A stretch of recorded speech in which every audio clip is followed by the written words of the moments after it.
बीसलपुर का ऐसा मंदिर जहां कुएं के पानी से होता है भोलेनाथ का जलाभिषेक। यहां भोलेनाथ के आदेश पर खुलता है मुख्य बाजार।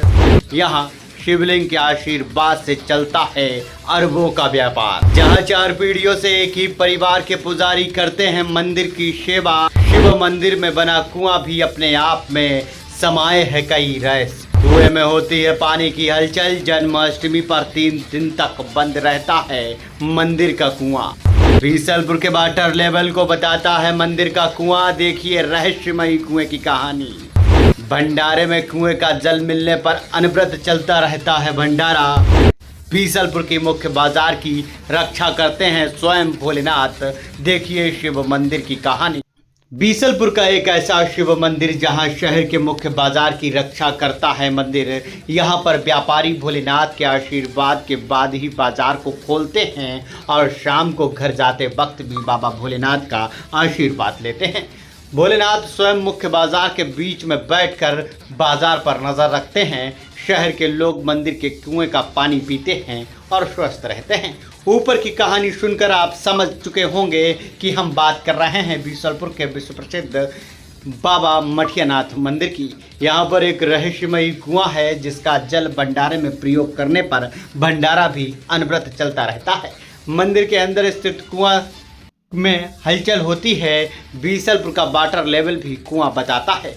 कुएं को लेकर एक कहानी है कि लगभग 100 वर्ष पूर्व जन्माष्टमी के पावन पर्व पर प्रसाद वितरण का कार्यक्रम चल रहा था। तभी अचानक चरणामृत कम पड़ गया। मंदिर के पुजारी ने कुएं से जल निकालकर चरणामृत में डाल दिया। बताते हैं इसके बाद अनवरत रूप से प्रसाद वितरित होता रहा।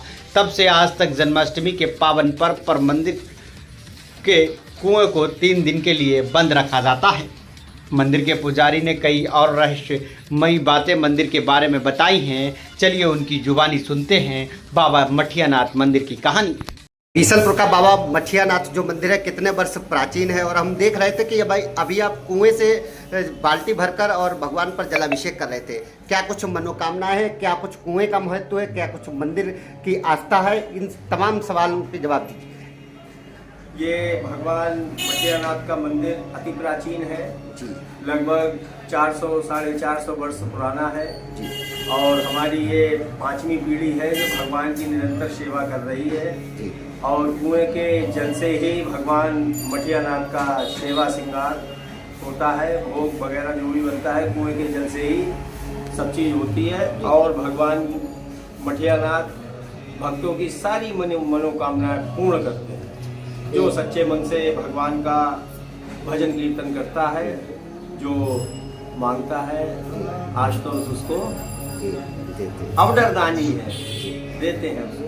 महाराज जी एक सवाल हमारा और था। कुएं के जल को लेकर बड़ी मान्यताएं रहती हैं यहाँ बीसलपुर में। हाँ, कुआं पहली बात तो अब घर के नगर में कोई रह ही नहीं गया है जी। बस जहाँ तक है मेरे अनुमान से बस बाबा मठियानाथ के दरबार में ही ये कुआं है जी। जो साफ सुरक्षित है। और कितना साफ जल है ये आपने अभी देखा।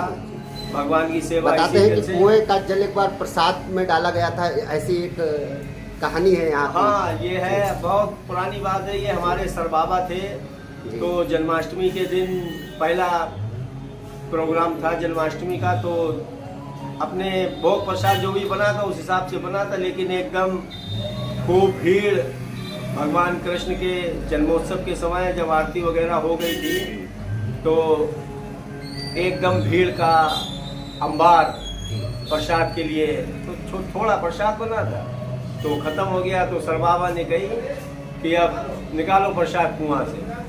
तो कुआं से ही 4-5 बाल्टी प्रसाद निकाला गया। किसी भक्त ने ये नहीं कहा कि चीनी कम है या मीठा कम है या दूध कम है या चिरौंजी कम है, किसी ने कुछ नहीं कहा। उसके दूसरे दिन बाबा ने उतना ही प्रसाद दूध कुएं को जल को अर्पण किया वो। और तब से आज तक 3 दिन तक कुआं बंद रहता है। जन्माष्टमी से विदाई तक 3 दिन तक बंद रहता है। 3 दिन तक कुआं बंद रहता है, उसका जल उपयोग में नहीं लेते हैं। मठियानाथ मंदिर की शिवलिंग की बात की जाए तो कितनी प्राचीन है और क्या? ये तो अति प्राचीन है जी।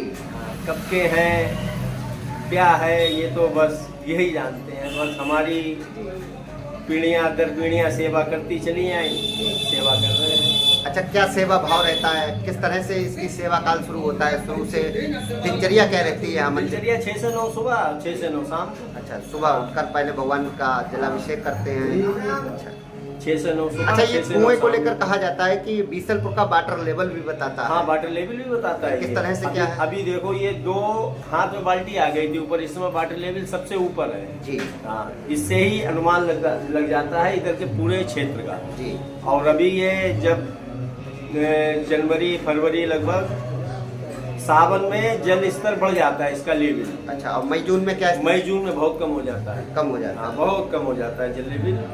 अच्छा, मैं देख रहा था कि इस कुएं के जल में लगातार हलचल हो रही थी जब मैं आपने ये क्या? और जहाँ जहाँ तीर्थों पे पापा बाबा सर बाबा गए, वहाँ का हर जगह का जल जी। सबसे पहले गंगा जी का जहाँ भी जाते हैं जी। तो सबसे पहले कुएं को ही अर्पण करते हैं। जी। उसके बाद अपने भगवान का अभिषेक वगैरह जहाँ जहाँ भी जाते हैं। ठीक। शुरू से ही है। जय बोल। जय।